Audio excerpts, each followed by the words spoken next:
Olá pessoal, eu sou a Luíse Castanhedo e eu estou aqui para contar para vocês as novidades sobre os bastidores da transição planetária. E hoje, pessoal, nós vamos para a parte número 3 do livro de Urântia, da série de vídeos que estamos fazendo, analisando o livro de Urântia sob o aspecto espiritual. Mas antes de a gente começar a analisar essa parte, vamos rodar a vinheta.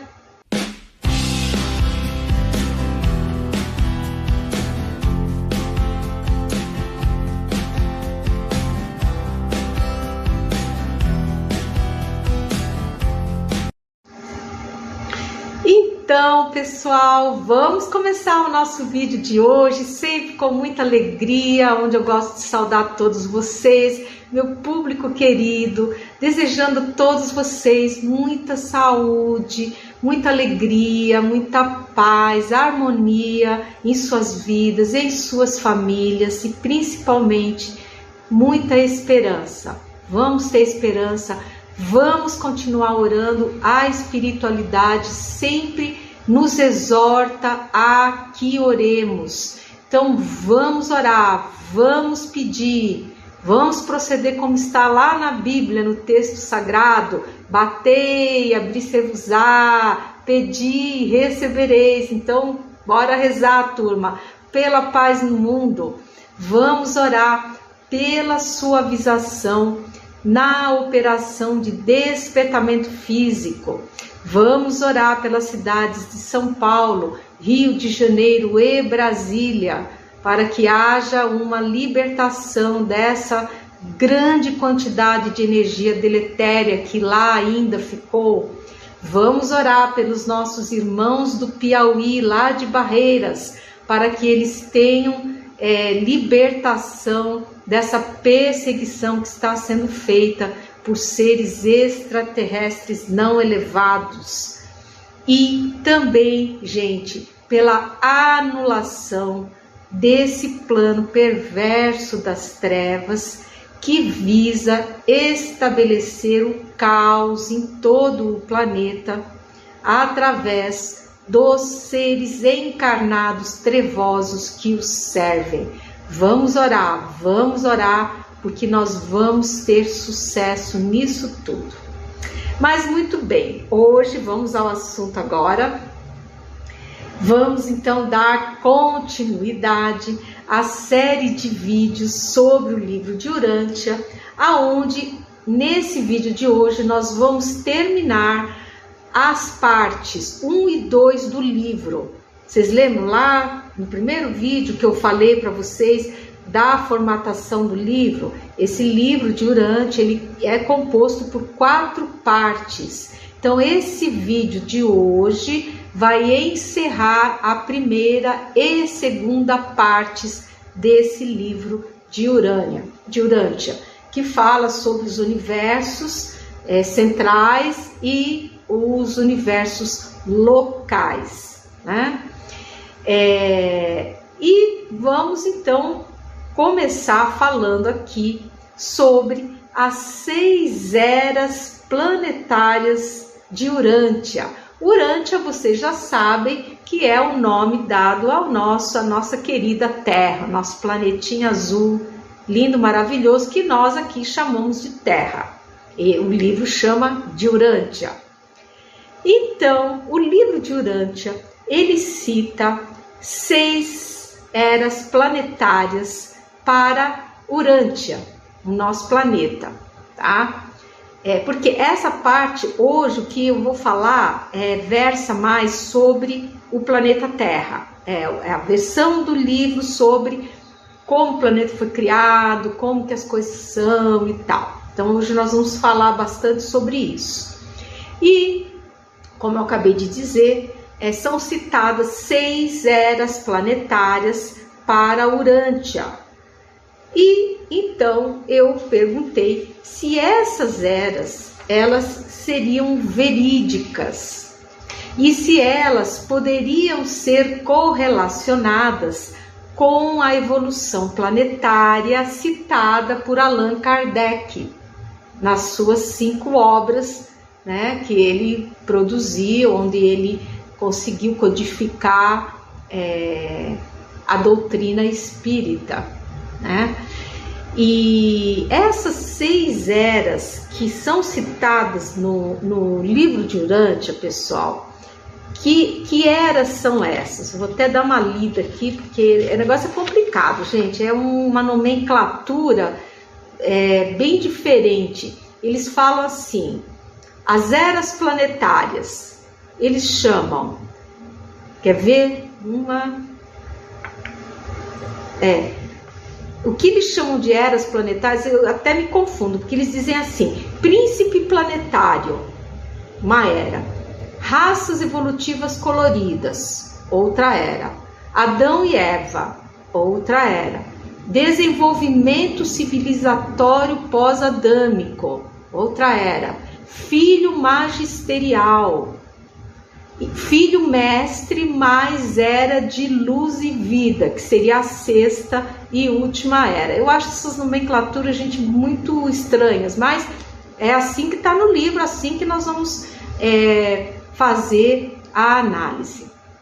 E o que eu fiz? Eu peguei essas eras e eu tentei fazer uma correlação com fatos e com situações descritas no livro dos Espíritos, dentro da codificação da doutrina espírita, tá?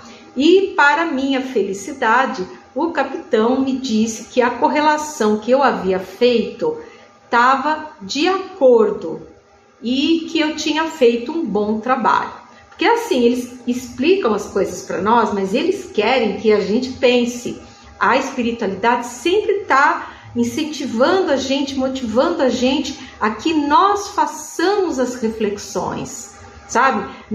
A gente não tem que ficar assim, seguindo tudo cegamente que fala. A gente tem que usar o nosso livre-arbítrio, a gente tem que usar o nosso poder de decisão, de livre pensamento, gente. É uma coisa deliciosa você ter o seu livre pensar, você ter liberdade para você pensar sobre as coisas, né? É um prazer muito grande que os trevosos insistem em sequestrar essa liberdade de pensamento de todos nós. A rede deletéria, gente, que eles implementaram no passado, o intuito dela é justamente, sempre foi de sequestrar a nossa capacidade do livre pensamento, tá? E é isso, por isso que essa rede foi desmontada, que quando Jesus viu lá, falou: não, vocês não vão fazer isso com as minhas ovelhinhas não, já vamos desmontar, esse negócio é agora, é para já, e foi desmontada.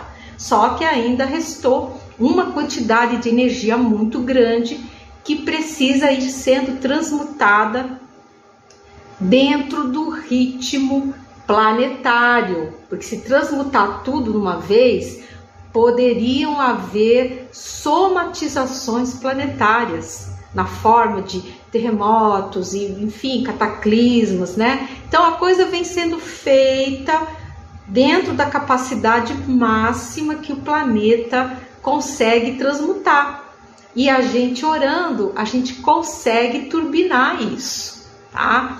Então, gente, vamos então, daqui a pouquinho, no próximo bloquinho aqui, fazer essa correlação entre o que diz o livro de Urântia e o que diz o nosso estimado e honrado Allan Kardec. Então, vamos lá, gente. Como eu já falei em outros vídeos, a nomenclatura que o livro de Urântia utiliza, ela é muito confusa.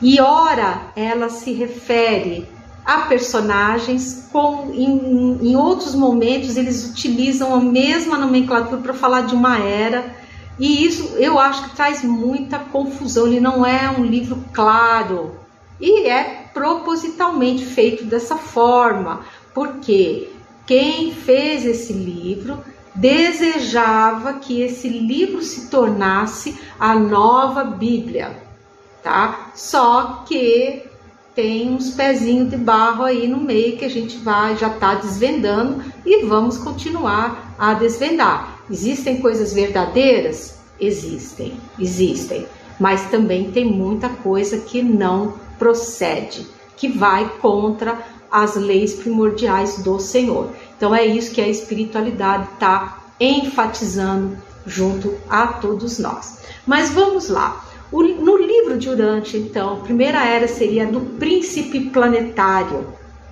tal do Caligástia, né? Isso corresponde ao que, gente? Essa era que eles chamam de príncipe planetário corresponde à equipe crística inicial que tocou o planeta e que toca até hoje.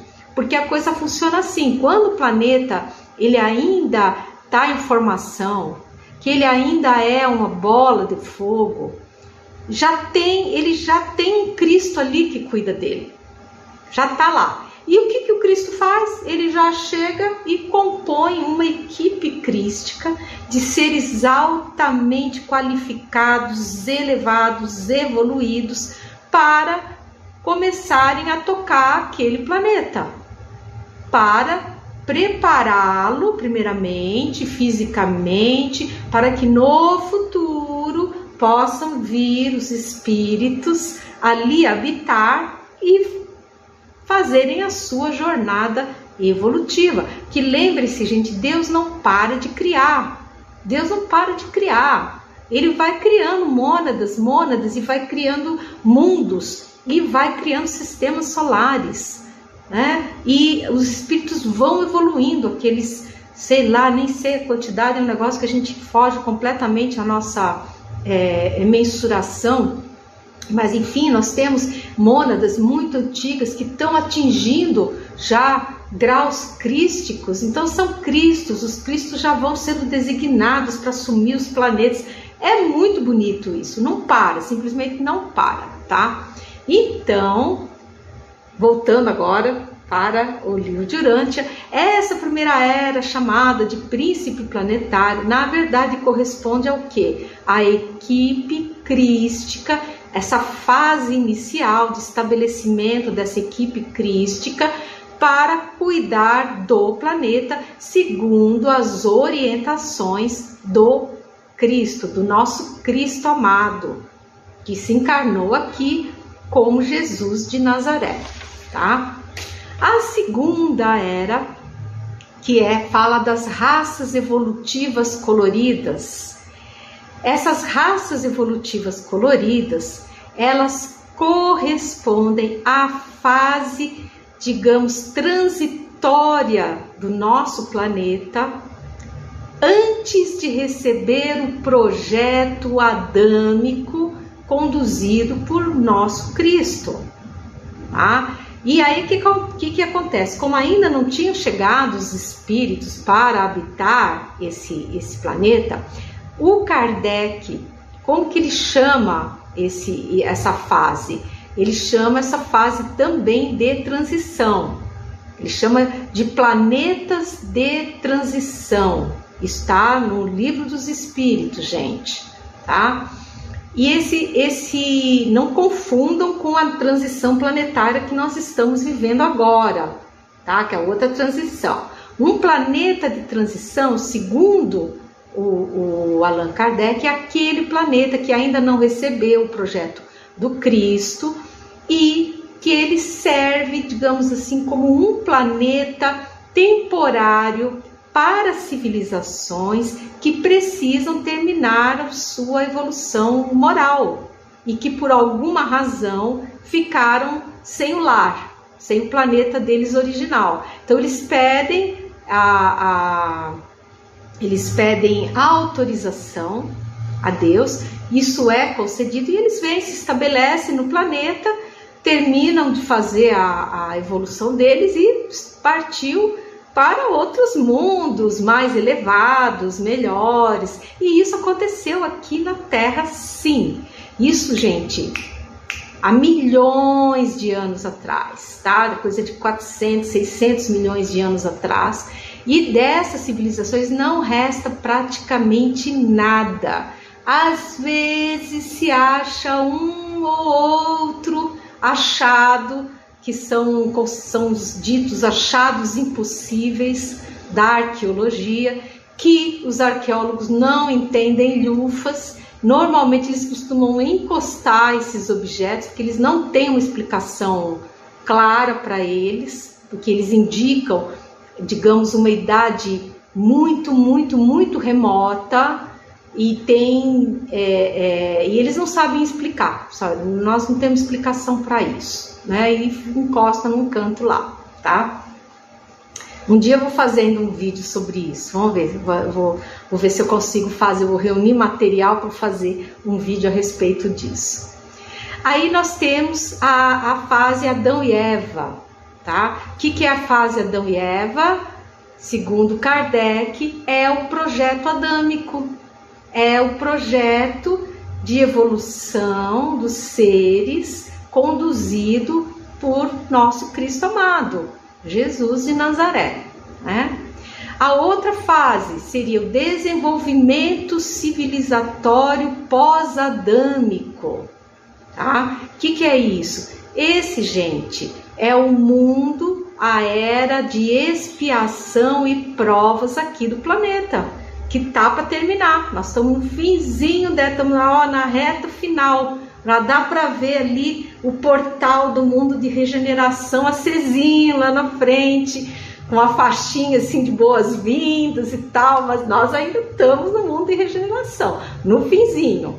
Então, a era de expiações e provas corresponde no livro de Urântia a essa era de desenvolvimento civilizatório pós-adâmico, ou seja, depois que se estabeleceu a raça adâmica, começou-se então a entrar nessa fase aí de expiação e provas, né? Ainda pegou um pedacinho de era primitiva para depois, quando chegaram os exilados de Capela e outros orbes, aí a gente realmente configurou a entrada no mundo, na era de expiação e provas.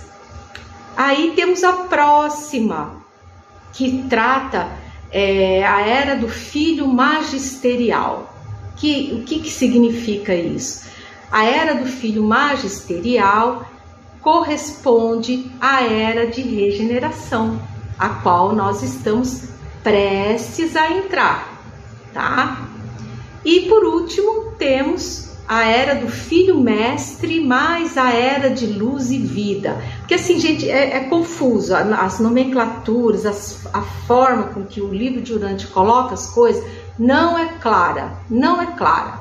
Então você tem que ir entendendo, pescando daqui, pescando dali, para você conseguir montar e conseguir compreender o que é que eles estão falando. Então, essa era aqui, que é a última, corresponde ao quê? Corresponde às eras de mundo feliz e mundo celestial ou paradisíaco, tá? Então, o que o livro de Urântia trata como uma era só, o Kardec subdivide em duas: mundo feliz e mundo celestial ou paradisíaco, né? Então, é aquilo que eu falei, mais uma vez nós observamos que a nomenclatura utilizada no livro de Urântia é muito diferente e nos induz a pensarmos em outras coisas, fazer confusão com os conceitos que nós já temos aqui, né? Então, eu espero que tenha ficado minimamente claro isso para vocês, tá? E vamos agora entrar num outro assunto interessante, citado pelo livro, que é a rebelião de Lúcifer. E se você estiver gostando do conteúdo aqui desse vídeo, já sabe, deixa o seu like, clica no sininho, compartilha o vídeo com quem ainda não conhece o nosso trabalho. E se você não for inscrito, por favor, nos dê o prazer da sua inscrição. Então, pessoal, a rebelião de Lúcifer, no livro de Urântia, ela não é relacionada à guerra de Órion. Olha que interessante, eles nem falam, eles nem tocam na guerra de Órion, tá?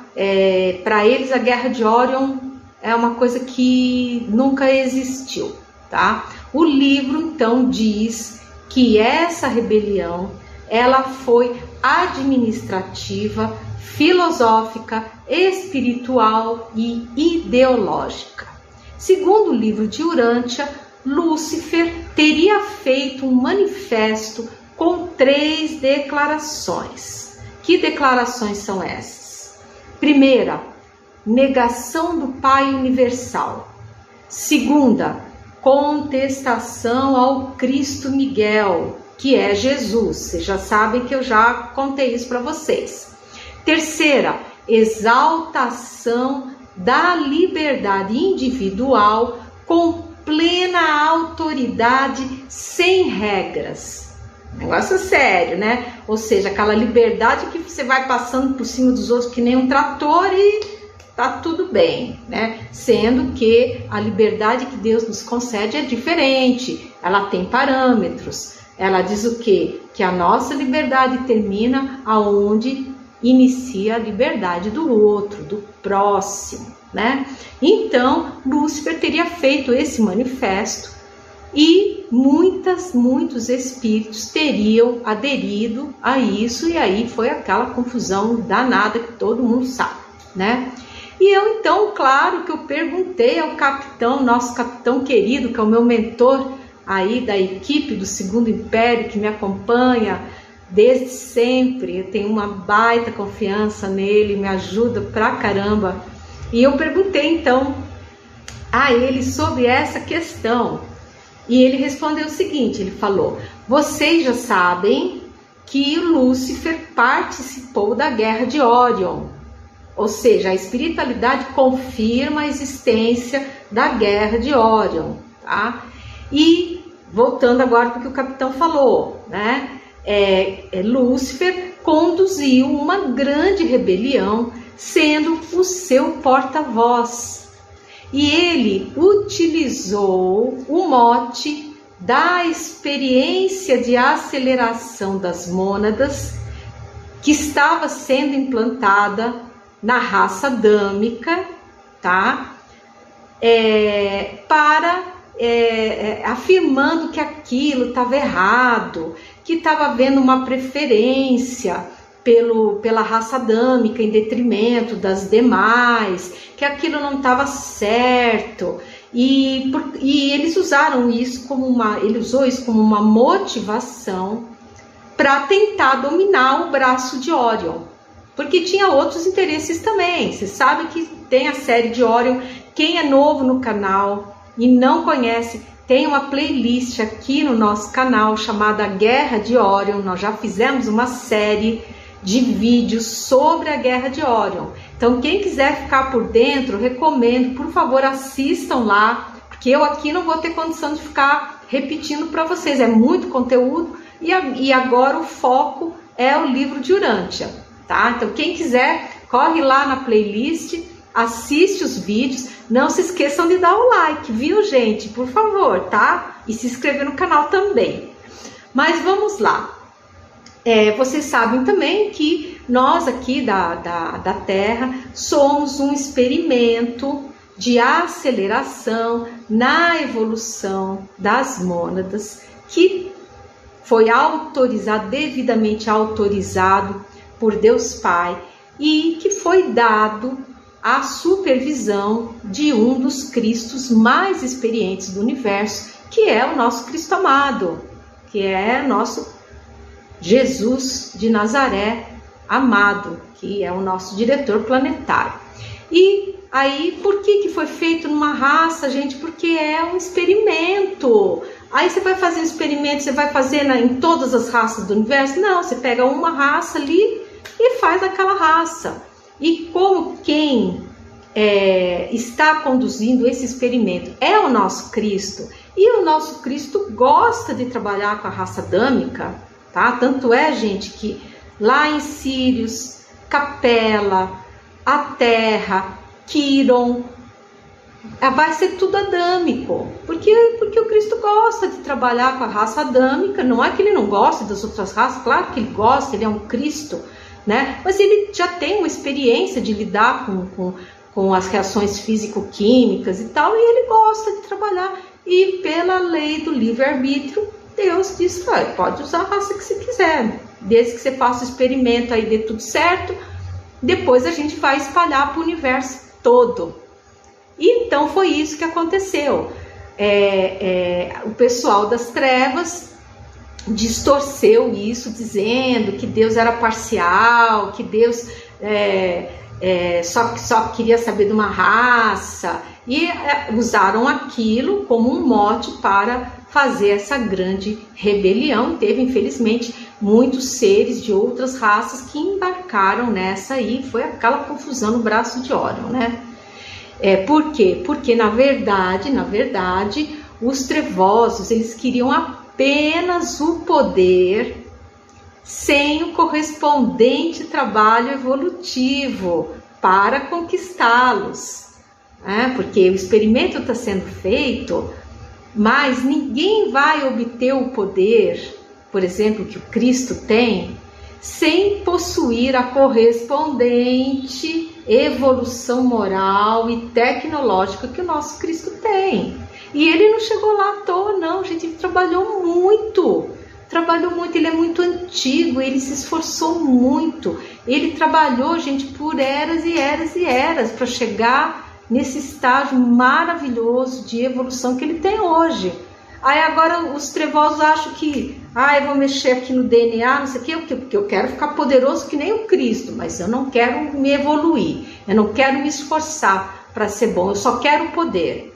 E no fundo é isso que eles querem, né? Porque os trevosos são muito preguiçosos, né? Eles querem tudo do jeitinho mais fácil, eles querem pegar sempre um atalho para chegar por ali. Normalmente não são atalhos muito bons, mas é a forma em que as mentes trevosas elas operam, gente. E isso, do que eu tenho percebido, é universal. O trevoso aqui da Terra não é diferente do trevoso lá de um outro planeta, em outra galáxia do universo. A forma de raciocínio, o modus operandi deles é absolutamente o mesmo. Por isso que a espiritualidade diz que eles não têm criatividade. Eles são assim completamente previsíveis nas ações e na forma de pensar, porque as trevas operam dessa forma. A luz é criativa, tá? As trevas não, elas sempre operam daquele mesmo jeitinho, né? Só que eles acham que não, né? Eles acham que são, enfim, porque trevoso é trevoso, né, gente? Tem jeito, né? Pois muito bem. Vamos voltar agora para o que o capitão estava nos contando, né? Sobre a rebelião de Lúcifer. Quando Notícia do experimento, esse de aceleração na evolução das mônadas, foi dada, eles começaram a deturpá-la, espalhando falsos boatos de que Deus era parcial e estaria privilegiando apenas uma raça. E com isso eles conseguiram arregimentar uma boa quantidade de seres não elevados, tentando criar um reino das trevas. O comando trevoso do qual Lúcifer fazia parte realmente lançou um manifesto com as 3 declarações. Então, gente, pelas informações dadas pelo nosso querido capitão, nós podemos verificar a argumentação utilizada pelas forças trevosas contestando o experimento de aceleração na evolução das mônadas, e bem como, gente, o capitão confirma a informação que está no livro de Urântia. Então, essa questão do manifesto de Lúcifer, que se encontra no livro de Urântia, essa está correta, corresponde à verdade. E o manifesto que ele fez exatamente foi abordando essas 3, elencando essas 3 perspectivas que eu acabei de falar com vocês, né? E vamos em frente, né? Vamos em frente, vamos seguindo. No livro de Urântia, segundo esse livro, Lúcifer atingiu muitos outros planetas mais além da Terra. Porém, ele não cita qualquer tipo de guerra ou conflito, no caso a Guerra de Órion. Ele trata a questão como se fosse algo administrativo apenas. Tá? E aí eu perguntei, qual a relação disso tudo com a Guerra de Órion? E o capitão respondeu, ele falou assim: vocês já sabem pela série da Guerra de Órion, que eu falei para vocês, está lá na playlist, que raças de reptilianos, dracos e greys não elevadas trabalharam nesse confronto e inúmeros sóis e planetas foram atingidos, inclusive, infelizmente, alguns destruídos, né? E então, gente, nós não sabemos porquê, mas no livro de Urântia, a Guerra de Órion, ela não é citada, e a rebelião de Lúcifer, ela é tratada como se fosse uma coisa mais administrativa, mas a espiritualidade nos diz que não, que houve sim confrontos, houve sofrimento, houve mortes, olha, destruição generalizada, o negócio foi punk, o negócio foi muito sério, né? E aí, eu aproveitei para sapecar uma última perguntinha para o nosso querido capitão. E eu perguntei o seguinte para ele, falei: capitão, o experimento de aceleração na evolução das mônadas, ele começou aqui conosco ou ele começou antes da Terra? Né? Porque eu fiquei pensando, falei, gente, quando aconteceu a Guerra de Órion, diz que o nosso planeta ainda era uma bola de fogo. Se ele ainda era uma bola de fogo, o projeto aqui não tinha começado. Então, como assim que já tinha dado toda essa confusão, tinha dado toda essa revolta e tal, né? E aí o capitão falou: ah, boa pergunta você fez, minha filha.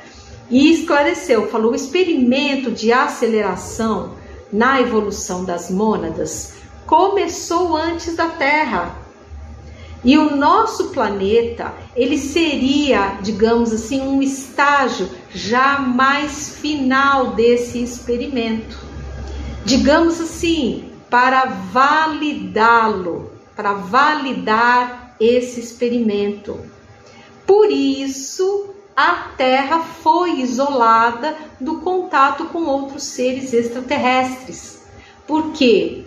O que um cientista faz quando ele está fazendo um experimento numa população?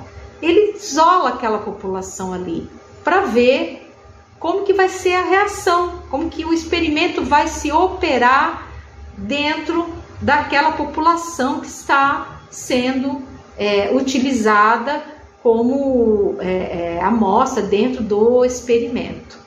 Tá? Então vocês veem como é que explica muita coisa, é muito, muito interessante. Essa informação de isolamento da Terra eu já tinha passado para vocês, isso já consta, tá? Acho que tem na série de Jesus e Javé, revelações sobre Jesus e Javé, tá na série de Órion, e agora, mais uma vez aqui, na série do livro de Urântia, né? E o capitão falou assim: o experimento continuará conosco, mas ele será já implantado em Quiron. Quiron é o próximo planeta ali para onde vão os exilados e tal. Lá nós vamos continuar com mais aperfeiçoamentos desse experimento de aceleração das mônadas. E aí o capitão já quis ir se despedindo, né? E ele falou: olha, a gente já vai indo, vamos ficando por aqui. E me recomendou, falou: vai estudando a parte 3 e a parte 4 do livro para que nós possamos continuar a nossa análise. E aí eu comentei com o capitão um sentimento que me dava, que toda vez, gente, que eu peguei no livro de Urântia para estudá-lo, a energia que vem desse livro não é muito legal. Eu não sinto ela uma energia muito boa, né? E eu comentei isso com o capitão. Eu falei, será que é um problema meu? O que tá com... Eu tô com algum tipo de preconceito? Ou ele realmente é uma energia que não é lá muito boa? E aí ele confirmou, ele falou, minha filha, esse livro realmente não possui uma energia muito boa, porque a sociedade que o sustenta pretende a arrogância de possuir toda a verdade universal, né? Então falta ali uma humildade ali, e essa falta de humildade acaba impregnando a obra, infelizmente, né? E o capitão então esclareceu, falou, olha, a verdade é bem outra, é a verdade mais simples, que segue as leis primordiais do Senhor, que são a lei da evolução, da luz da lógica amorosa e a lei da liberdade. E aí sim, aí ele pegou e falou, olha, agora eu vou, não me retenhas mais, nós temos muita coisa que fazer, porque se ele der um pezinho, gente, ele der um pezinho, eu vou lá e pego. Pergunto mais um negócio, que eu adoro a companhia deles, e eu fico triste quando eles começam a anunciar que eles vão embora. Eu já fico triste, aí eu fico arrumando mais um assunto, mais um negócio para eles não irem embora. Ele já me conhece, então ele já fala, olha, não me retenhas mais, nós temos muita coisa que fazer, muito trabalho aí no astral, o astral tá pegando fogo, os trevosos continuam se entregando e nós temos que trabalhar muito, ajudar todas as equipes espirituais nesse trabalho enorme, nesse esforço conjunto para que a transição ocorra dentro da melhor maneira possível, né? E aí ele foi embora, eu também vou aproveitar, vou me despedir de vocês. Nós vamos prosseguir com a nossa série, porque o livro não acabou ainda, nós vamos entrar, no próximo vídeo nós vamos entrar na parte 3 do livro, e essa parte 3, ela vai se desdobrar em 2 vídeos, em mais 2 vídeos, tá? Então, até breve, pessoal. Eu sou a Luísa Castanhedo e espero vocês no próximo episódio aqui desse canal. Até lá!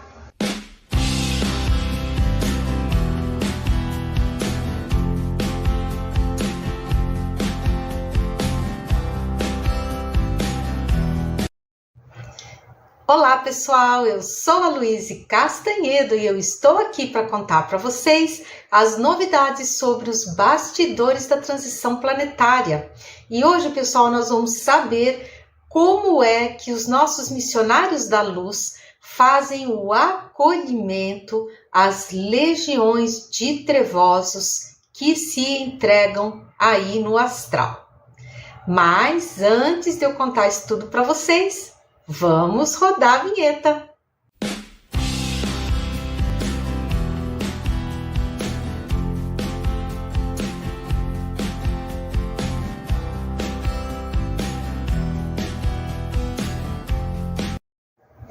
Pois muito bem, vamos começar o nosso vídeo de hoje, como sempre, onde eu gosto de saudar todos vocês, meu público querido, desejando muita saúde, muita paz, muita harmonia em seus lares, em suas vidas e principalmente, pessoal, muita esperança.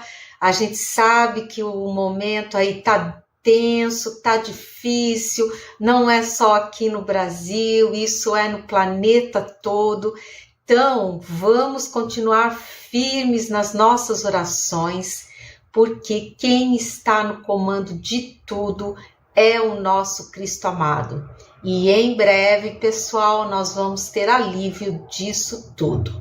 Vamos continuar firmes orando pela paz no mundo, pela suavização na operação de despertamento físico, na operação de rescaldo das almas que estão perdidas aí, ainda no astral. Também vamos orar pelas cidades de São Paulo, Rio de Janeiro, Brasília. Vamos também pedir pela anulação do plano perverso das trevas sobre todos nós encarnados. Nós sabemos que contamos com um aliado poderosíssimo, que é o nosso Cristo amado, e é através da irradiação de amor que Ele está fazendo junto aos corações de todos os trevosos que tem aí no planeta, que muitos deles estão conseguindo fazer importantes reflexões, e com base nessas reflexões, eles então tomam a sábia decisão de se entregarem aos missionários da luz, né? E é justamente, gente, sobre isso que nós vamos conversar hoje, com que dá uma visão um pouco mais detalhada sobre como que é que isso acontece, né? E quem nos deu essa magnífica aula foi o nosso querido capitão, que tem atuado muito junto a esses espíritos, num trabalho, gente, incessante de amor e caridade. E então, ele veio e começou a contar mais ou menos um pouco sobre como que é o trabalho deles, né? E ele falou, olha, por aqui temos muito trabalho. Receber, encaminhar e esclarecer milhares de seres trevosos que se entregam, tá? E a questão é que esses seres, eles chegam cheios de melindres, cheios de exigências, e, gente, eles fingem que foram capturados pelos seres da luz, tá? Vê que doideira? E por que eles fazem isso? Na verdade, eles têm medo de serem recusados pelos seres da luz e devolvidos ao umbral. E lá no umbral eles serem recapturados pelas legiões persistentes no mal. Porque se eles forem recapturados, gente, os castigos são horrorosos. Porque assim, os trevosos, eles são trevosos até entre eles mesmos. Eles não têm... eles se castigam assim de formas terríveis. E então o que acontece? O ser trevoso que ele resolve começar a querer se livrar das trevas, ele tem muito medo dos outros trevosos, porque ele sabe que se ele for capturado de novo, ele está perdido, está roubado, né?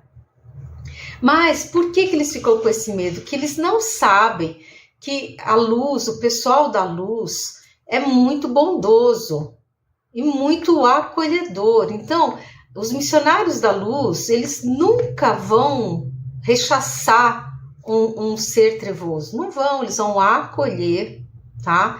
E todos aqueles que desejam ficar, eles são protegidos e são seguros contra todo e qualquer ataque que possa vir a ser desferido, tá? É claro que esses seres, eles têm a liberdade, é dado a eles o livre-arbítrio.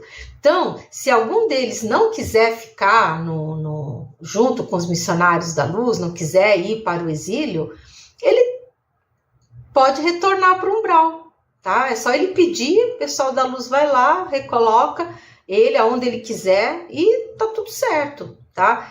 O que comanda é o livre-arbítrio de cada um, mas não tem essa coisa de, eu tô aqui me entregando para os missionários da luz, aí vem um ataque da legião trevosa lá, do chefão, e pronto, tô preso de novo.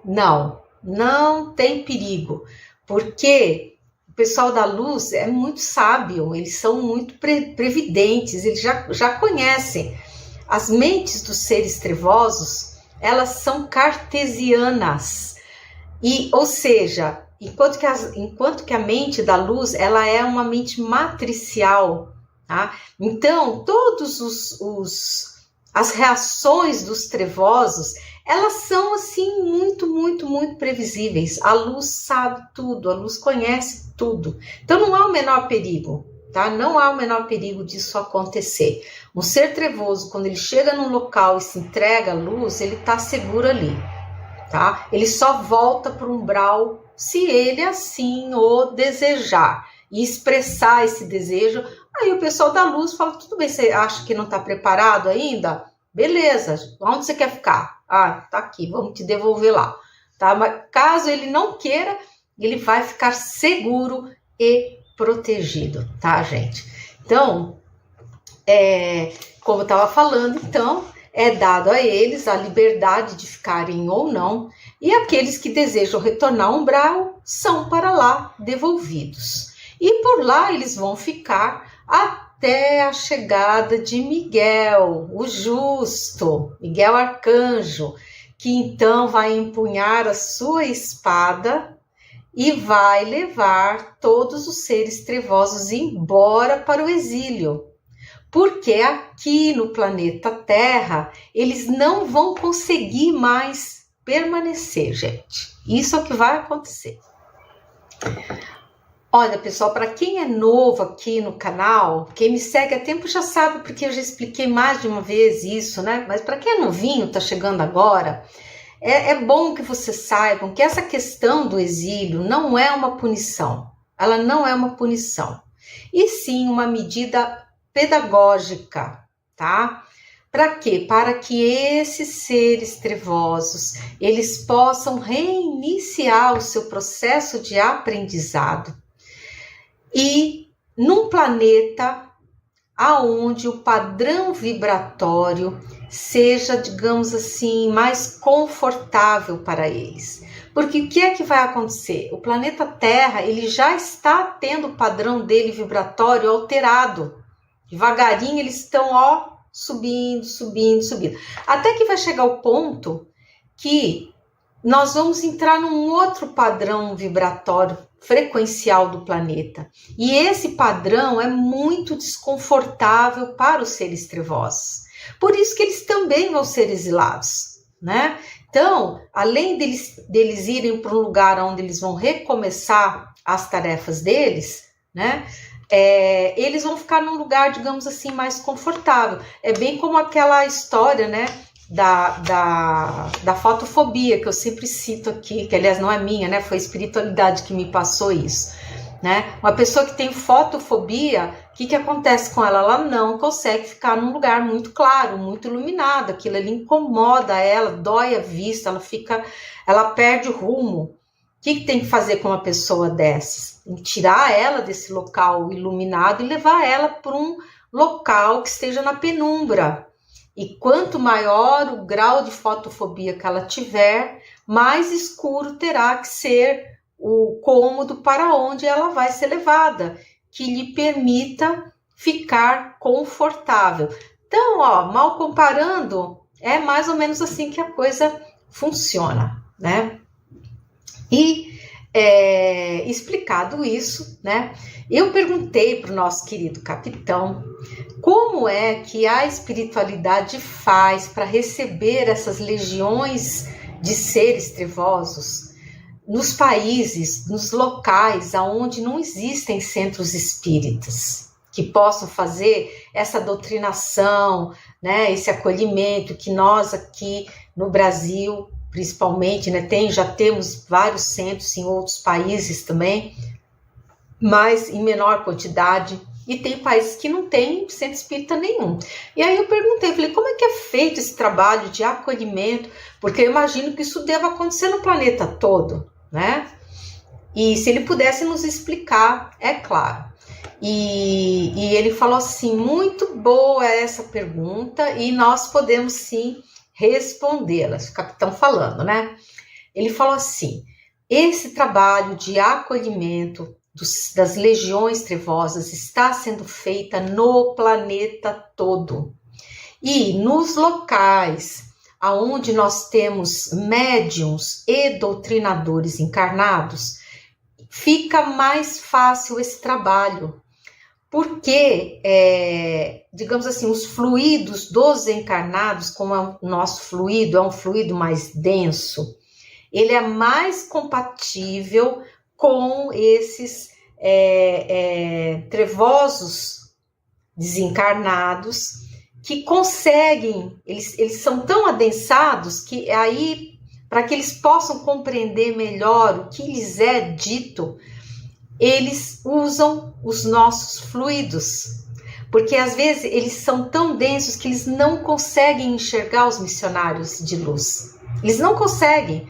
O missionário está ali do lado dele e ele não está conseguindo enxergar porque ele não tem padrão vibratório para enxergar a ajuda que está ali para ser oferecida a ele. Então é importante você ter um encarnado ali, doutrinador, porque aí eles conseguem compreender. Daí o doutrinador pede para que eles elevem pensamento, que eles pensem em Jesus, em Maria, que eles orem. E no momento em que eles começam a elevar o pensamento, eles começam a enxergar os seres que estão ali para auxiliá-los. É mais ou menos assim, meio a grosso modo, que a coisa funciona. Então o capitão explicou, né? Ele falou, olha, aonde a gente tem médiuns e doutrinadores encarnados, fica mais fácil o entendimento por parte dos trevosos, devido à energia ectoplásmica dos encarnados, que consegue transmitir melhor as informações aos desencarnados trevosos, né? E é assim mais ou menos que a coisa funciona. E ele continuou explicando, ele falou assim, já nos locais aonde nós não dispomos dessa estrutura dos centros espíritas, são montados grandes assentamentos que são devidamente protegidos, murados com baterias eletromagnéticas, para onde os trevosos se dirigem quando desejam se entregar. Essas áreas são totalmente protegidas, com baterias eletromagnéticas, para dissipar qualquer tentativa de ataque por parte das legiões que permanecem servindo as trevas. E o capitão continuou explicando, falou assim, lá nesses assentamentos nós temos uma grande estrutura de auxílio, com médicos, com enfermeiros, alimentos, água e agasalhos para fornecimento aos componentes dessas legiões, que chegam assim, gente, eles chegam num estado assim, lastimável.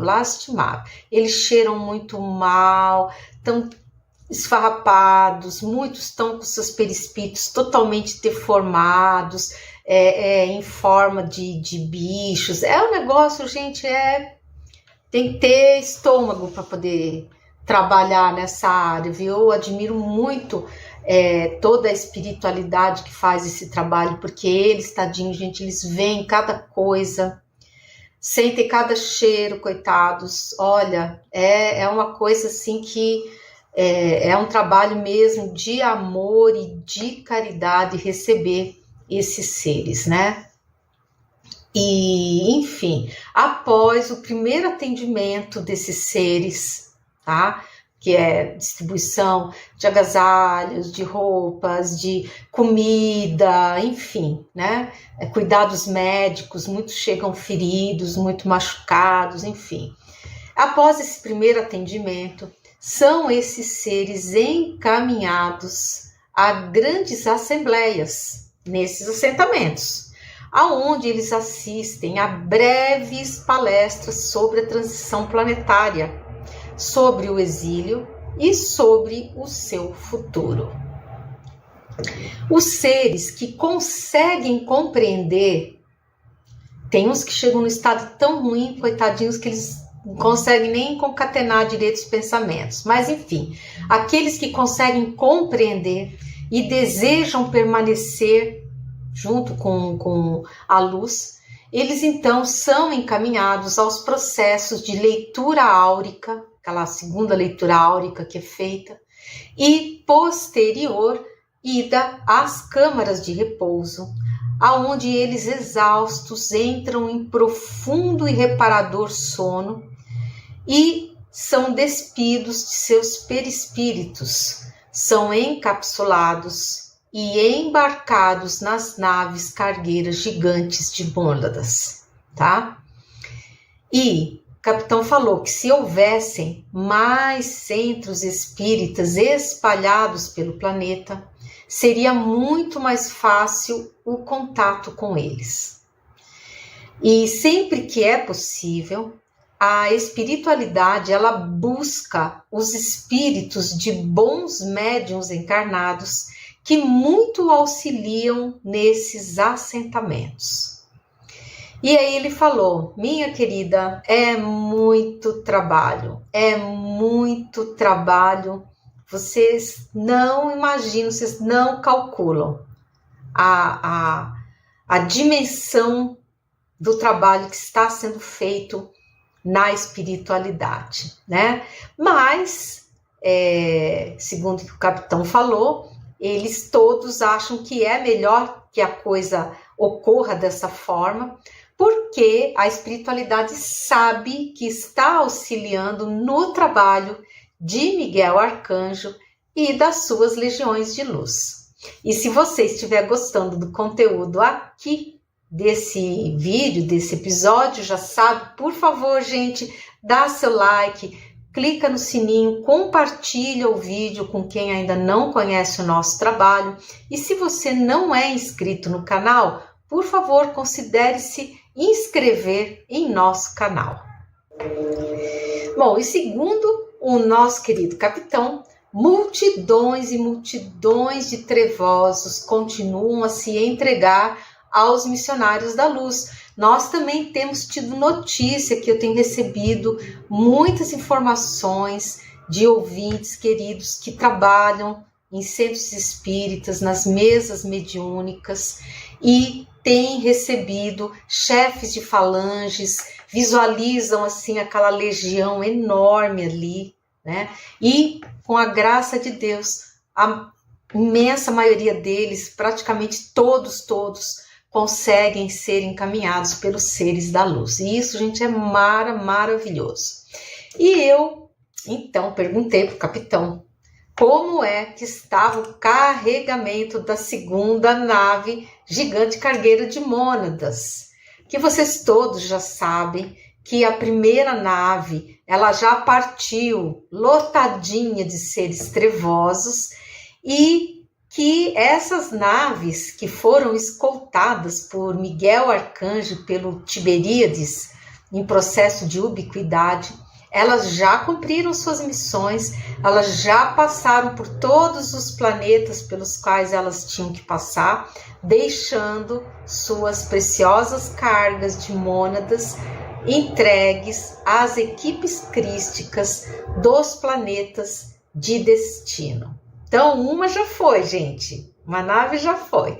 E a segunda já encostou e está começando a receber mais seres encapsulados. E eu, então, perguntei para o capitão como é que estava a situação dessa segunda nave, tá?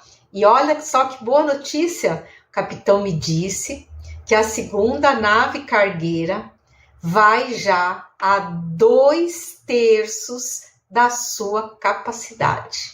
Olha que legal, tá? E ele falou assim: a continuarmos assim, os teus desejos, que são os meus, eu peço nas minhas orações isso, de que se complete essa segunda nave, que ela parta para o trajeto de exílio em diversos planetas, ela tem grandes chances de acontecer antes de Miguel Arcanjo chegar. Olha que coisa boa, né? Aí ele falou assim: então, minha filha, o trabalho é muito, mas falta pouco. Então, pessoal, fazendo umas continhas aqui, umas continhas de padeiro, como diz o outro, nós sabemos que no início aqui do nosso projeto mediúnico, né, lá em 2021, quando eu comecei a receber as mensagens, a gente recebeu a informação de que aqui no planeta Terra havia cerca de um pouco mais de 4 bilhões de seres trevosos desencarnados, tá? E que esses 4 bilhões eram todos destinados ao exílio, tá? Então, a Terra, o planeta Terra, recebeu 4 naves gigantes cargueiras que se encontram orbitando o planeta. Gente, são naves astrais, então não adianta apontar o telescópio que vocês não vão enxergar as naves cargueiras. Elas operam a nível astral. Tipo assim, que nem o Aeróbus, que o André Luiz nos conta, que tem lá no nosso lar, na colônia espiritual de nosso lar. Então, imagina uma nave dessas, mas gigantesca, tá? E sendo que cada nave dessas consegue acomodar nos seus porões de carga 1 bilhão, cerca de 1 bilhão, um pouco mais de 1 bilhão de seres devidamente encapsulados, tá? Que foi aquela visão que eu tive de clarividência que eu vi. Eu estive, tive a honra, né, de estar num desses porões. É um negócio assim, gente, é gigantesco, né? É cheio de trilhos, até assim é uma instalação industrial, tipo industrial, e nesses trilhos são colocados os bercinhos, aonde ficam encaixadas, digamos assim, as cápsulas, que são cápsulas transparentes que contêm as mônadas, né, com os corpos astrais superiores, que agora a gente já sabe, né, são colocados ali e são acomodados, então, nesses porões, esses grandes porões aí, dessas naves cargueiras, né? Enfim, e dessas 4 naves, uma já completou sua carga, que vocês já sabem, e ela já zarpou e já levou esse 1 bilhão de seres embora. Ou seja, ficaram 3 bilhões de seres trevosos. E agora o capitão querido nos conta que temos 2/3 da segunda nave cargueira já carregadinha de seres trevosos encapsulados. Ou seja, nós temos já no bojo dessa segunda nave cargueira cerca de 667 milhões de seres trevosos, tá? Já encapsulados e com o destino do seu exílio já tudo certinho, tá?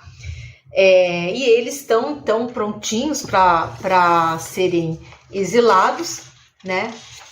E isso, gente, o que isso nos mostra? Nos mostra que a espiritualidade planetária, ela não para de trabalhar.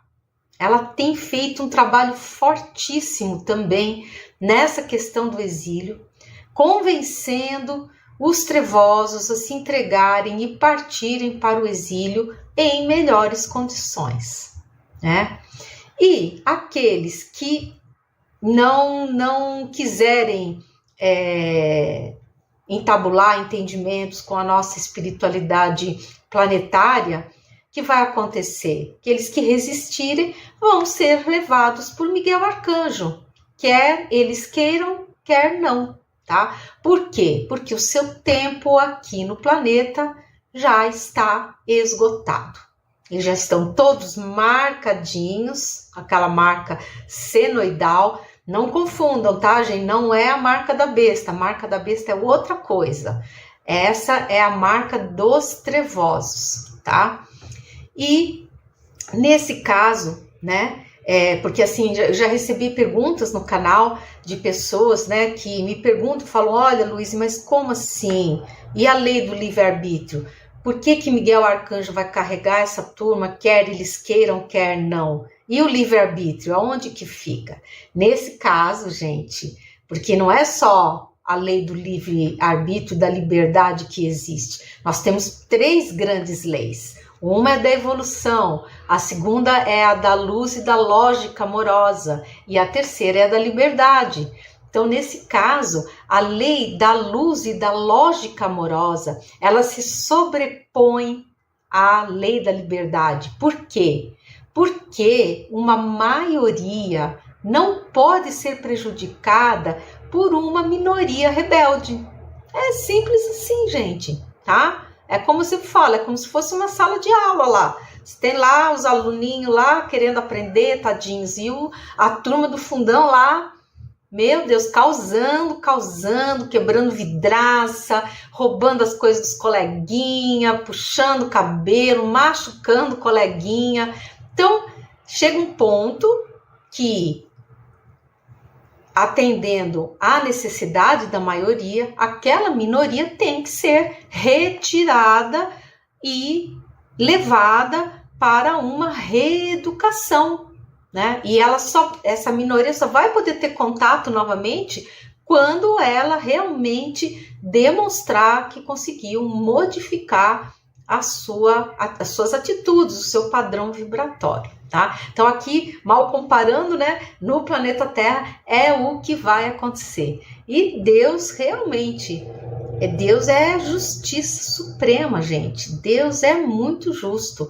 As coisas só acontecem até o exato momento que elas precisam acontecer para fomentar determinadas reflexões em quem está sofrendo aquele efeito, tá? Mas isso não exime aquele que está praticando essa ação, né? Que é o que Jesus fala na Bíblia, né? Ele diz que o escândalo tem que vir, mas ai de quem faz o escândalo, né? Quem propaga o escândalo, tá? Então é isso que ele quis dizer, né? Que naquela época, né, ele não podia ser muito claro. Hoje em dia já é difícil às vezes as pessoas compreenderem, né? Tem muita gente que ainda não consegue compreender, ainda não atingiu uma maturidade para poder compreender o ensinamento de uma forma mais profunda. Imagina naquela época, 2000 anos atrás, né? Só Jesus mesmo, gente. Ele é maravilhoso mesmo, né? Ele é um ser... ele é um ser intrépido. Intrépido. Porque, olha, para descer aqui, cumprir a missão que ele cumpriu, tem que ser intrépido, tem que ser corajoso, valente. E ele é isso tudo, né? Além de todo o carinho, de todo o amor que ele emana, e como ele cuida de nós e como ele nos ama, gente. Eu só de pensar eu fico emocionada aqui. Mas então é isso, gente. Eu espero que vocês tenham gostado de saber disso tudo. Eu sou a Luíse Castanhedo. Eu espero vocês no próximo episódio aqui desse canal. Um grande abraço e até lá!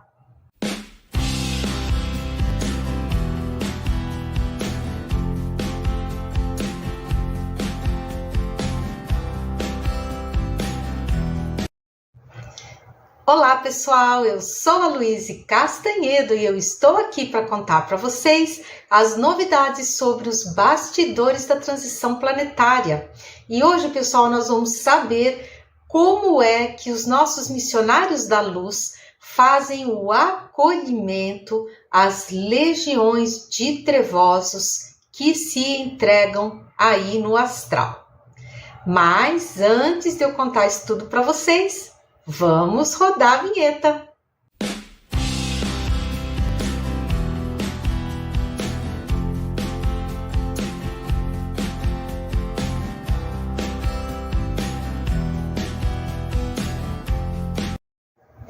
Pois muito bem, vamos começar o nosso vídeo de hoje, como sempre, onde eu gosto de saudar todos vocês, meu público querido, desejando muita saúde, muita paz, muita harmonia em seus lares, em suas vidas e principalmente, pessoal, muita esperança. A gente sabe que o momento aí tá tenso, tá difícil, não é só aqui no Brasil, isso é no planeta todo. Então, vamos continuar firmes nas nossas orações, porque quem está no comando de tudo é o nosso Cristo amado. E em breve, pessoal, nós vamos ter alívio disso tudo. Vamos continuar firmes orando pela paz no mundo, pela suavização na operação de despertamento físico, na operação de rescaldo das almas que estão perdidas aí, ainda no astral. Também vamos orar pelas cidades de São Paulo, Rio de Janeiro, Brasília. Vamos também pedir pela anulação do plano perverso das trevas sobre todos nós encarnados.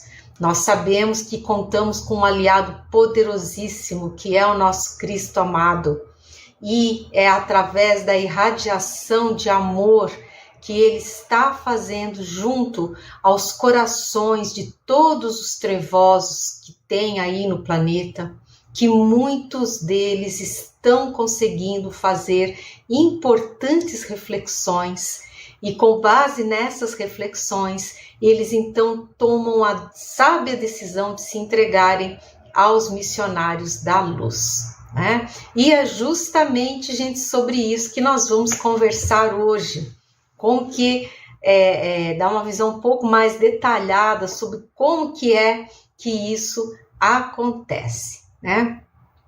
E quem nos deu essa magnífica aula foi o nosso querido capitão, que tem atuado muito, muito junto a esses espíritos, num trabalho, gente, incessante de amor e caridade. E então, ele veio e começou a contar mais ou menos um pouco sobre como que é o trabalho deles, né? E ele falou, olha, por aqui temos muito, muito e muito trabalho. Receber, encaminhar e esclarecer milhares de seres trevosos que se entregam, tá? E a questão é que esses seres, eles chegam cheios de melindres, cheios de exigências, e, gente, eles fingem que foram capturados pelos seres da luz, tá? Vê que doideira? E por que eles fazem isso? Na verdade, eles têm medo de serem recusados pelos seres da luz e devolvidos ao umbral. E lá no umbral eles serem recapturados pelas legiões persistentes no mal. Porque se eles forem recapturados, gente, os castigos são horrorosos.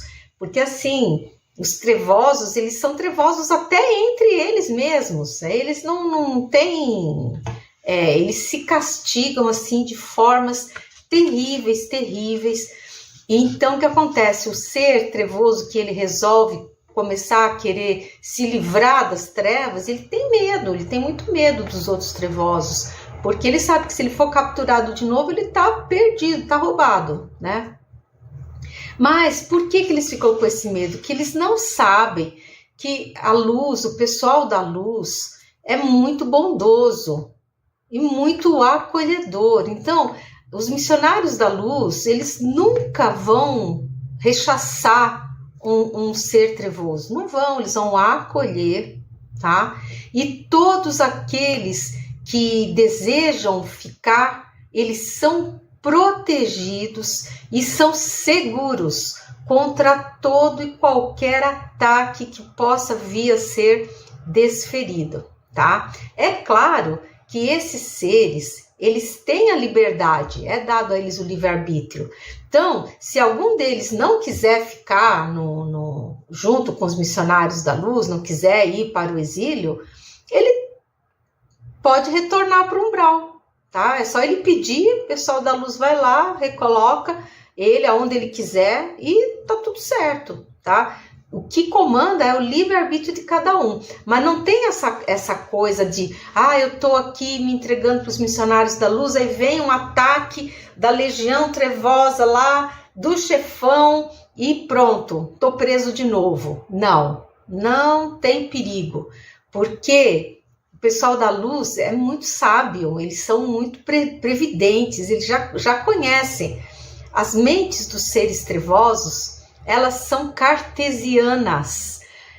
ou seja, enquanto que a mente da luz, ela é uma mente matricial, tá? Então, as reações dos trevosos, elas são assim muito previsíveis. A luz sabe tudo, a luz conhece tudo. Então não há o menor perigo, tá? Não há o menor perigo disso acontecer. Um ser trevoso, quando ele chega num local e se entrega à luz, ele está seguro ali, tá? Ele só volta para o umbral se ele assim o desejar e expressar esse desejo. Aí o pessoal da luz fala, tudo bem, você acha que não está preparado ainda? Beleza, onde você quer ficar? Ah, tá aqui, vamos te devolver lá. Tá? Mas caso ele não queira, ele vai ficar seguro e protegido, tá, gente? Então, como eu estava falando, então, é dado a eles a liberdade de ficarem ou não, e aqueles que desejam retornar ao umbral são para lá devolvidos. E por lá eles vão ficar até a chegada de Miguel, o justo, Miguel Arcanjo, que então vai empunhar a sua espada e vai levar todos os seres trevosos embora para o exílio. Porque aqui no planeta Terra, eles não vão conseguir mais permanecer, gente. Isso é o que vai acontecer. Olha, pessoal, para quem é novo aqui no canal, quem me segue há tempo já sabe, porque eu já expliquei mais de uma vez isso, né? Mas para quem é novinho, está chegando agora, é bom que vocês saibam que essa questão do exílio não é uma punição. Ela não é uma punição. E sim uma medida pedagógica, tá? Para quê? Para que esses seres trevosos, eles possam reiniciar o seu processo de aprendizado. E num planeta aonde o padrão vibratório seja, digamos assim, mais confortável para eles. Porque o que é que vai acontecer? O planeta Terra, ele já está tendo o padrão dele vibratório alterado. Devagarinho eles estão, subindo. Até que vai chegar o ponto que nós vamos entrar num outro padrão vibratório frequencial do planeta. E esse padrão é muito desconfortável para os seres trevosos. Por isso que eles também vão ser exilados, né? Então, além deles irem para um lugar onde eles vão recomeçar as tarefas deles, né? Eles vão ficar num lugar, digamos assim, mais confortável. É bem como aquela história, né? Da fotofobia, que eu sempre cito aqui, que aliás não é minha, né? Foi a espiritualidade que me passou isso, né? Uma pessoa que tem fotofobia, o que acontece com ela? Ela não consegue ficar num lugar muito claro, muito iluminado, aquilo ali incomoda ela, dói a vista, ela perde o rumo. O que tem que fazer com uma pessoa dessas? Tem que tirar ela desse local iluminado e levar ela para um local que esteja na penumbra. E quanto maior o grau de fotofobia que ela tiver, mais escuro terá que ser o cômodo para onde ela vai ser levada, que lhe permita ficar confortável. Então, mal comparando, é mais ou menos assim que a coisa funciona, né? E explicado isso, né? Eu perguntei para o nosso querido capitão como é que a espiritualidade faz para receber essas legiões de seres trevosos nos países, nos locais onde não existem centros espíritas que possam fazer essa doutrinação, né, esse acolhimento que nós aqui no Brasil, principalmente, né, já temos vários centros em outros países também, mas em menor quantidade, e tem países que não tem centro espírita nenhum. E aí eu perguntei, falei, como é que é feito esse trabalho de acolhimento? Porque eu imagino que isso deva acontecer no planeta todo, né? E se ele pudesse nos explicar, é claro. E ele falou assim, muito boa essa pergunta, e nós podemos sim respondê-la, o capitão falando, né? Ele falou assim, esse trabalho de acolhimento das legiões trevosas está sendo feita no planeta todo. E nos locais aonde nós temos médiuns e doutrinadores encarnados, fica mais fácil esse trabalho, porque, digamos assim, os fluidos dos encarnados, como é o nosso fluido, é um fluido mais denso, ele é mais compatível com esses trevosos desencarnados, que conseguem, eles são tão adensados que aí, para que eles possam compreender melhor o que lhes é dito, eles usam os nossos fluidos, porque às vezes eles são tão densos que eles não conseguem enxergar os missionários de luz. Eles não conseguem. O missionário está ali do lado dele e ele não está conseguindo enxergar, porque ele não tem padrão vibratório para enxergar a ajuda que está ali para ser oferecida a ele. Então, é importante você ter um encarnado ali, doutrinador, porque aí eles conseguem compreender. Daí o doutrinador pede para que eles elevem pensamento, que eles pensem em Jesus, em Maria, que eles orem. E no momento em que eles começam a elevar o pensamento, eles começam a enxergar os seres que estão ali para auxiliá-los. É mais ou menos assim, meio a grosso modo, que a coisa funciona. Então, o capitão explicou, né? Ele falou, olha, aonde a gente tem médiuns e doutrinadores encarnados, fica mais fácil o entendimento por parte dos trevosos, devido à energia ectoplásmica dos encarnados, que consegue transmitir melhor as informações aos desencarnados trevosos, né? E é assim mais ou menos que a coisa funciona. E ele continuou explicando, ele falou assim, já nos locais aonde nós não dispomos dessa estrutura dos centros espíritas, são montados grandes assentamentos que são devidamente protegidos, murados com baterias eletromagnéticas, para onde os trevosos se dirigem quando desejam se entregar. Essas áreas são totalmente protegidas, com baterias eletromagnéticas, para dissipar qualquer tentativa de ataque por parte das legiões que permanecem servindo as trevas. E o capitão continuou explicando, falou assim, lá nesses assentamentos nós temos uma grande estrutura de auxílio, com médicos, com enfermeiros, alimentos, água e agasalhos para fornecimento aos componentes dessas legiões, que chegam assim, gente, eles chegam num estado assim, lastimável.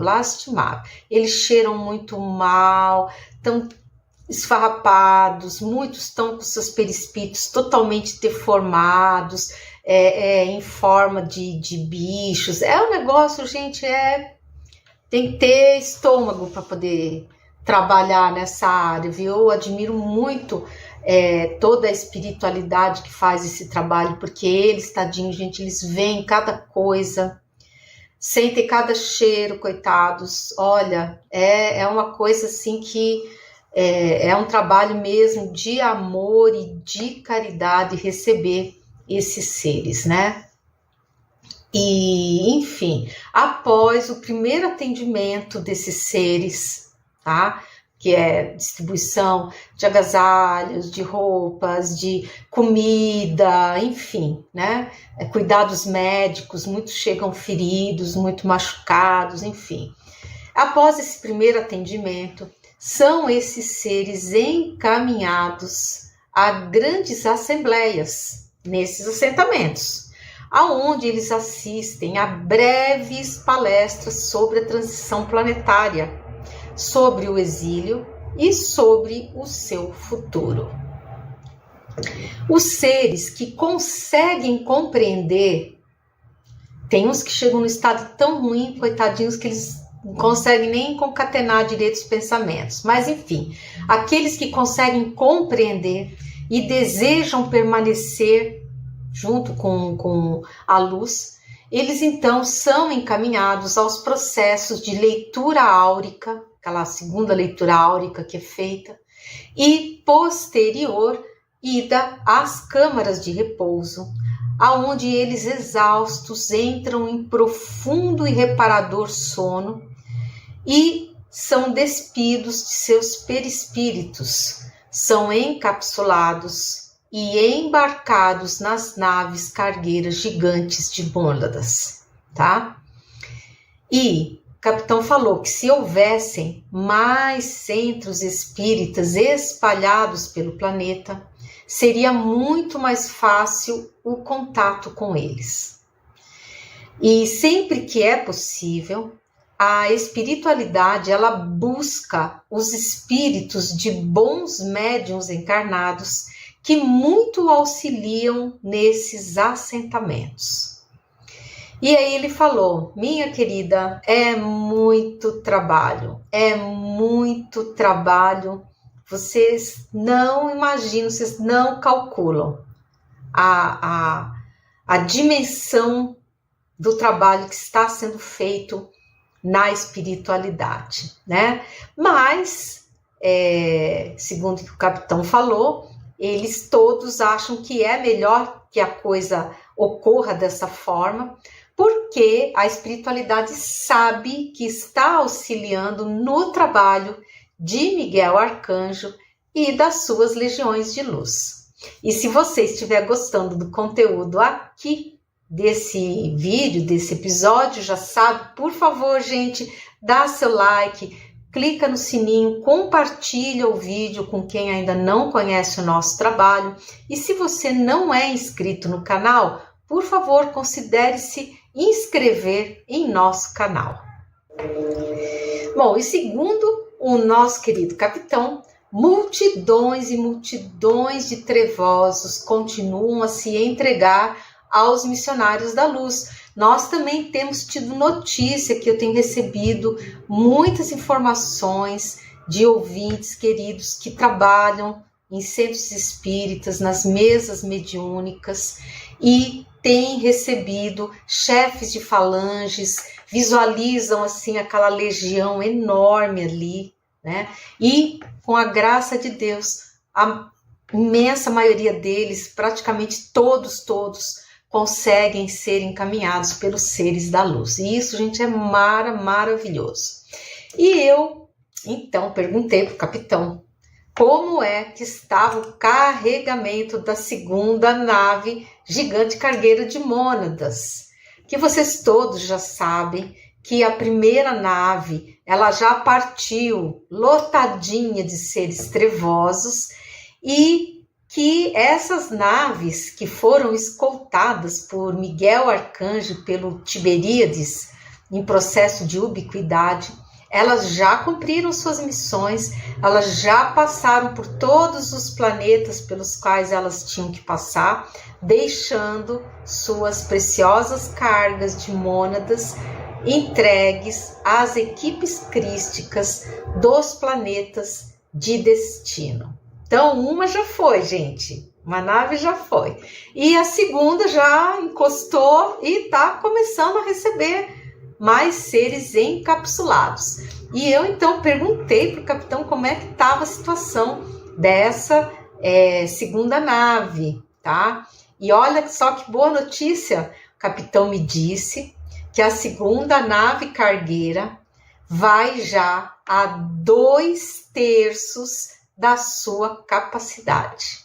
Olha que legal, tá? E ele falou assim: a continuarmos assim, os teus desejos, que são os meus, eu peço nas minhas orações isso, de que se complete essa segunda nave, que ela parta para o trajeto de exílio em diversos planetas, ela tem grandes chances de acontecer antes de Miguel Arcanjo chegar. Olha que coisa boa, né?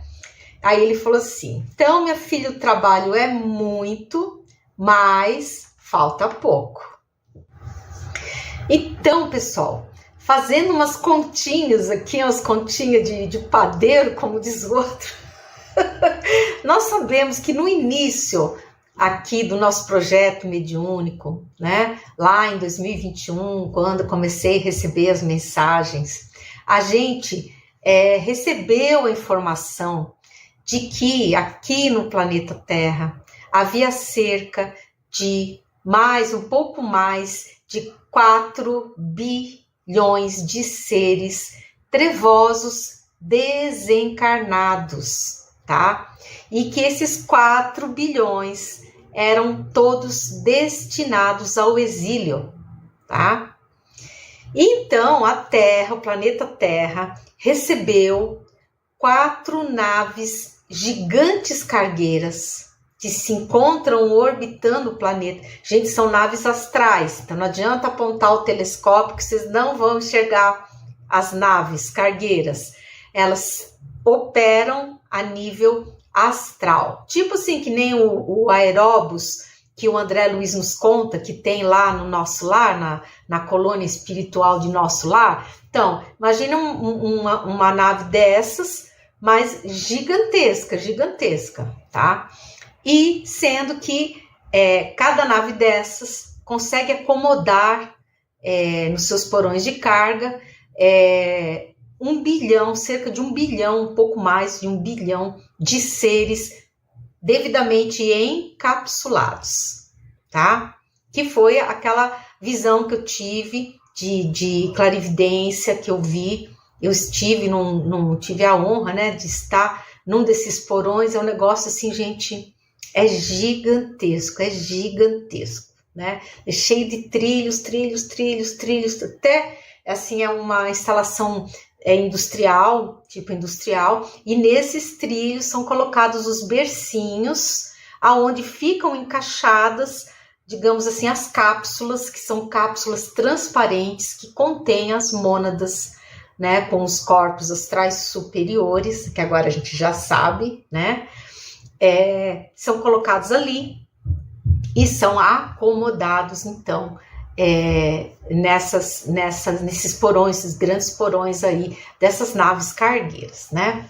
Enfim, e dessas 4 naves, uma já completou sua carga, que vocês já sabem, e ela já zarpou e já levou esse 1 bilhão de seres embora, ou seja, ficaram 3 bilhões de seres trevosos.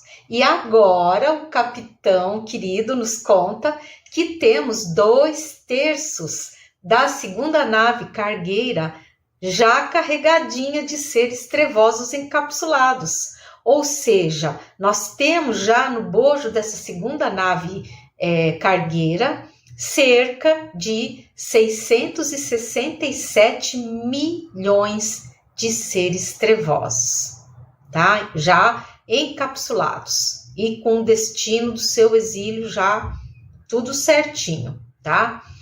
E eles estão então prontinhos para serem exilados, né? E isso, gente, o que isso nos mostra? Nos mostra que a espiritualidade planetária, ela não para de trabalhar. Ela tem feito um trabalho fortíssimo também nessa questão do exílio, convencendo os trevosos a se entregarem e partirem para o exílio em melhores condições, né? E aqueles que não quiserem entabular entendimentos com a nossa espiritualidade planetária, o que vai acontecer? Aqueles que resistirem vão ser levados por Miguel Arcanjo, quer eles queiram, quer não, tá? Por quê? Porque o seu tempo aqui no planeta já está esgotado. Eles já estão todos marcadinhos, aquela marca senoidal. Não confundam, tá, gente? Não é a marca da besta. A marca da besta é outra coisa. Essa é a marca dos trevosos, tá? E nesse caso, né? Porque assim, já recebi perguntas no canal de pessoas, né, que me perguntam, falam, olha, Luiz, mas como assim? E a lei do livre-arbítrio? Por que Miguel Arcanjo vai carregar essa turma, quer eles queiram, quer não? E o livre-arbítrio, aonde que fica? Nesse caso, gente, porque não é só a lei do livre-arbítrio, da liberdade que existe? Nós temos 3 grandes leis. Uma é da evolução, a segunda é a da luz e da lógica amorosa, e a terceira é a da liberdade. Então, nesse caso, a lei da luz e da lógica amorosa, ela se sobrepõe à lei da liberdade. Por quê? Porque uma maioria não pode ser prejudicada por uma minoria rebelde. É simples assim, gente, tá? É como se fala, é como se fosse uma sala de aula lá. Você tem lá os aluninhos lá querendo aprender, tadinhos, e a turma do fundão lá, meu Deus, causando, quebrando vidraça, roubando as coisas dos coleguinha, puxando o cabelo, machucando o coleguinha.